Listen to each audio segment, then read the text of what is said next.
Film की शुरुआत में एक लड़की गन की आवाज सुनकर खिड़की से बाहर देखने लगती है। इसी दौरान एक मॉन्स्टर इस पर हमला कर इसका गला फाड़ देता है, जिससे वो लड़की वहीं तड़पती हुई मर जाती है।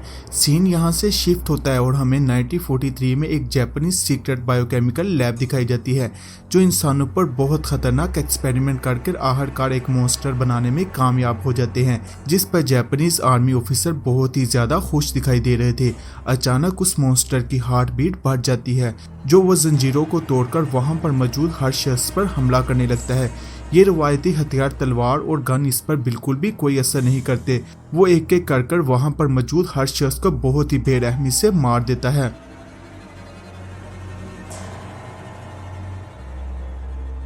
नेक्स्ट प्रेजेंट में Korean government most deadly criminal को फिलीपाइंस से साउथ कोरिया बहरी जहाज के जरिए शिफ्ट कर रहे होते हैं। इनको बाहिफाजत कोरियन शिफ्ट करने की जिम्मेदारी पुलिस ऑफिसर ली सुक वू और ली डियान की होती है।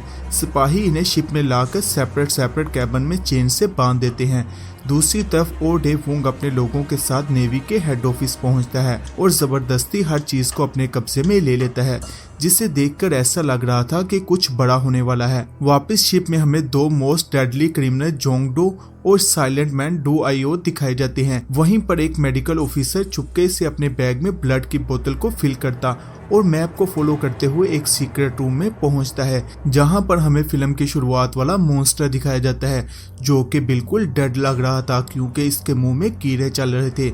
वहां पर मौजूद लोग मेडिकल ऑफिसर को इससे छेड़छाड़ करने से मना करते और नींद का इंजेक्शन लगाकर यहां से जाने का कहते हैं। दूसरी तरफ शैंगडू अपने मुंह से पिन निकालकर इससे हथकड़ी खोल लेता और सिक्योरिटी गार्ड के रूम के पास से गुजरता है, जो कि वो आपस में गेम्स वगैरह खेलने में मसरूफ होते हैं, जिस पर वो अपना डेडली मिशन शुरू करता है। सबसे पहले वो कोल्ड स्टोरेज में पहुंचकर बॉक्स को खोलते हैं और अपने आप को मोस्ट डेडली हथियारों से लैस कर लेते हैं। यहीं पर हमें इन लोगों की असली आइडेंटिटी पता चलती है, जो कि इन लोगों ने कुछ दिन पहले लोकल गैंगस्टर को मारकर इनसे अपनी आइडेंटिटी चेंज कर ली थी। जो ये सब प्लानिंग इन लोगों ने शिप में पहुंचने के लिए की थी। कुछ ही देर में जोंगडू भी अपनी हथकड़ियां खोल लेता है, मगर वो अपनी जगह से नहीं हिलता बल्कि सिग्नल का इंतजार करता है। किम क्यू बाकी लोगों के साथ मिलकर कोल्ड स्टोर से एक बहुत बड़े बॉक्स को बाहर ला रहे होते हैं। तभी गलती से ये बॉक्स कंटेनर से टकराता है, जिससे बहुत ही ज्यादा लाउड साउंड क्रिएट होता है, जो वहां से गुजरते हुए 3 पुलिस ऑफिसर चौकिस हो जाते हैं। इससे पहले कि पुलिस वाले इन्हें रोकते, किम क्यू इन पर हमला करके इन्हें मार देता है। इसके बाद वो जहाज के मेन कंट्रोल रूम में पहुंचते और वहां पर मौजूद हर शख्स को मारते हुए शिप में मौजूद हर किस्म का कम्युनिकेशन सिस्टम तबाह कर देते हैं। इसी दौरान ओ डे वोंग को स्क्रीन पर नो सिग्नल का मैसेज शो होता है, जो वो अपने लोगों को किसी और जरिए से शिप में मौजूद लोगों से राब्ता करने का कहता है, मगर वहां से कोई रिप्लाई नहीं आता। और डे वोंग को रियलाइज हो जाता है कि जरूर शिप में कोई गड़बड़ है और वो अपने लोगों के साथ हेलीकॉप्टर लेकर उसकी लोकेशन पर पहुंचने के लिए निकल पड़ता है। इसी दौरान ली सुक वू को गन की आवाज सुनाई देती है। वो वायरलेस पर अपने लोगों से बाहर के हालात जानने की कोशिश करती है, मगर वायरलेस पर सिग्नल नहीं आ रहे थे। इसी दौरान पुलिस को शेंडू के रूम से अजीब आवाजें आने लगती है। जब वो जाकर चेक करते हैं तो शेंडू इस पर हमला करके पुलिस ऑफिसर को मार देता है, जबकि किम क्यू भी अपने मिनियन के साथ वहां पहुंच चुका था। कॉरिडोर में इनका सामना पुलिस ऑफिसर से होता है, जिसे वो सेकंडों में मार देते हैं, जो कि पुलिस वाले बिल्कुल भी इनके मैच के नहीं थे। यहीं पर हमें पता चलता है कि जांगडू इन सब का लीडर है। आखिर ये लोग अपने तमाम साथियों को छुड़वा लेते हैं। दूसरी तरफ ली सुक वू और ली डियान गन की आवाज सुनकर फौरन अपने लोगों के साथ बाहर आते हैं, जहां पर इनका सामना किम क्यू और इसके मिनियन से होता है। किम क्यू मशीन गन से इन पर फायर करके काफी ज्यादा पुलिस वालों को मार देता है, जबकि ये दोनों बचने में कामयाब हो जाते हैं। किम क्यू का एक आदमी इसे मारने के लिए ली डियान की तरफ बढ़ता है, जो ली सुक वू इसकी टांग पर गोली मार देती है। इसके गिरते ही ली डियान इसके सीने में गोलियां मारकर इसे वहीं पर मार देता है। अब सिर्फ किम क्यू ही बचा था, जबकि इसके तमाम साथी मारे गए थे और शिप के एक क्रू मेंबर को बंदी बनाकर इन्हें बाहर आने का कहता है।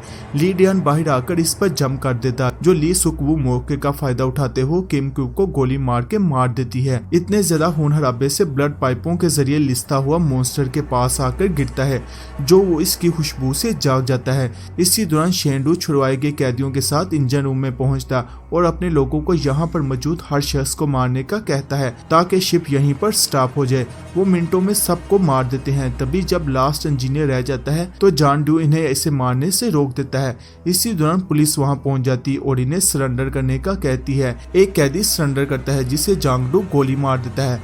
ली सुक वो इन पर फायर करने लगता है, जो इसे इसी का सिपाही रोक देता है क्योंकि इस वक्त शिप का सिर्फ एक इंजन काम कर रहा था, जो यहाँ पर फायर करने की वजह से शिप में मुकम्मल तौर पर एनर्जी खत्म हो जाएगी, जिसके बाद समुद्र से निकलना बहुत ही ज्यादा मुश्किल हो जाएगा। इसीलिए दोनों पार्टी बगैर गन के लड़ने का फैसला करते हैं। जो बच जाएगा वही विनर होगा। इसी दौरान वहाँ मॉन्स्टर आ जाता है। एक आदमी जो वहाँ से भागने की कोशिश कर रहा था, मॉन्स्टर इसे किक मारता, जो इतनी जोरदार पावर देखते हुए वहाँ पर मौजूद हर शख्स शॉक्ड हो जाता है। इस मॉन्स्टर की आंखें नहीं थी, मगर वो वहाँ पर मौजूद हर चीज को इसकी हरारत से महसूस कर पा रहा था। इसकी इतनी खौफनाक शक्ल देखकर वहाँ पर मौजूद एक बियर्ड आदमी कपड़ों में ही मुंह देता है। ली सुक वो आगे बढ़ता और इसे रोकने की कोशिश करता है, मगर वो इसे मुक्का मारकर पीछे धकेल देता। शान डू मशीन गन पकड़ता और मॉन्स्टर पर फायरिंग करने लगता है, मगर मशीन गन उसे ज्यादा डैमेज नहीं कर पाती। मॉन्स्टर हथौड़े से इस पर वार करके इसका सर कुचल देता है। फायरिंग की वजह से शिप का इंजन फेल हो जाता है, जिससे वो सब अब समुद्र के बीच फंस चुके थे। अब कैबिन में सिर्फ मॉन्स्टर और 4 लोग बचे थे। ये चारों भागते हुए एक और कैबिन में दाखिल होते और जब मॉन्स्टर इनके पीछे आने की कोशिश करता है तो लकीली डू आईओ इसे किक मारकर दूर फेंक देता और दरवाजा बंद हो जाता है। अचानक भागते हुए इन लोगों का मेडिकल ऑफिसर से सामना होता है, जो वो इसे पकड़ लेते और इससे भागने की वजह पूछते हैं, जो वो मॉन्स्टर के मुतालिक सब कुछ बता देता है और इन्हें उस मॉन्स्टर की पहले वाली हिडन प्लेस पर ले जाता है ताकि वो इसके मुतालिक मजीद जान सके। वहीं पर इन्हें पता चलता है कि 1943 में जापानीज ने फिलिपाइन के एक सीक्रेट प्लेस पर भेड़िए के डीएनए को इस्तेमाल करके मरे हुए इंसानों को तोड़ जोड़ कर दोबारा जिंदा किया था, जो कि एक मॉन्स्टर बन जाता है जिसकी सूंघने और महसूस करने की पावर बहुत ज्यादा होती है, जिस पर कोई भी हथियार असर नहीं करता और इसकी हमेशा उम्र एक जैसी रहेगी। इसी दौरान इन्हें एक हेलीकॉप्टर के आने की आवाज सुनाई देती है, जो कि ओ डे वोंग हैवी हथियारों से लैस इन पर हमला करने के लिए आ रहा था। इसी दौरान वो अपने सिपाहियों को पावर बूस्ट लगाने का कहता है, जो लगाते ही इनकी आंखें ग्रे हो जाती है। जबकि दूसरी तरफ ओ सुक वो एक कैदी के साथ मॉन्स्टर से बचकर भागते हुए किचन में आता है। इसी दौरान मॉन्स्टर किचन का दरवाजा तोड़कर अंदर आ जाता है और इस पर हमला कर देता है। इन दोनों का कोई मैच नहीं था। मॉन्स्टर इसे उठा कर पटकता है। इसी दौरान ओ सुक वो इस पर चाकू से हमला कर देता, जो चाकू इसके बाजू के आर पार हो जाता है। इसके बाद वो मॉन्स्टर के बाजू को दांतों से चबाने की कोशिश करता है। मॉन्स्टर ली सुक वो को मार तो देता है, मगर वो मरते मरते इसका एक बाजू तोड़ देता है। इसी दौरान ओ डे वोंग अपनी टीम के साथ शिप में पहुंच चुका था। तभी वो फ्रीजर वाली लड़की वहां आती, जो बहुत ज्यादा घबराई हुई थी और इसे मॉन्स्टर के बारे में बताने लगती है। वोंग को गुस्सा आ जाता है, जो इसे गोली मार देता है। गोली की आवाज सुनकर ली डियांग वहां आती और इन्हें अपनी छोटी सी पिस्टल से सरेंडर करने का कहती है, मगर वो इसे अपनी बड़ी मशीन गनों से उड़ा देते हैं। डू आईओ वहां आता, जो ली डियांग को जमीन पर मरा हुआ देखकर गुस्से में आ जाता और इसी लम्हे ओ डियांग के लोगों पर हमला करके इन्हें बुरी तरह मार देता है। ओ डियांग जान चुका था कि ये कोई आम शख्स नहीं, इसीलिए वो इसकी शर्ट फाड़ कर देखता है, जो कि इसे इसके सीने पर ट्रांसफॉर्मेशन टैटू मिलता है। यहीं पर हमें 1 साल पहले की स्टोरी दिखाई जाती है, जहां पर एक वेयर हाउस में बहुत सारे गैंगस्टर आपस में लड़ते हैं। इसी दौरान ओ आई डू वहां पहुंचता है, जिसे अपने सीक्रेट के हाफ डेड लोगों की जरूरत थी। वो इन्हें अपने लैब में ले जाता और इन्हें हाई डोज मेडिसिन लगाता है, जो मौके पर ही सब लोग तड़प तड़प कर मरने लगते हैं, जो कि ड्यू आईओ भी इन्हीं में से था। ये लोग इन सब की लाशों को एक जगह पर डंप कर देते हैं, मगर ड्यू आईओ कुछ देर बाद होश में आ जाता और वो इसके बाद एक सिंपल लाइफ गुजारने लगता है, जिसमें वो शादी करता और इसका एक बेटा भी होता है। लेकिन तभी एक शाम जब वो वापस घर आता है तो इसे अपनी बीवी बहुत ही बुरी हालत में मर्डर की हुई मिलती है, जो कि फ्लैशबैक में दिखाया जाता है कि ओ आई डू इस दिन चाकू उठाता और इसके बच्चे को मारने वाला था और तब के बाद आज ड्यू आईओ और ओ आई डू का सामना हो रहा था। ड्यू आईओ इस पर हमला करने ही वाला था कि इसी दौरान मॉन्स्टर वहां आ जाता, जो वो अपने लोगों को इस पर हमला करने का कहता है।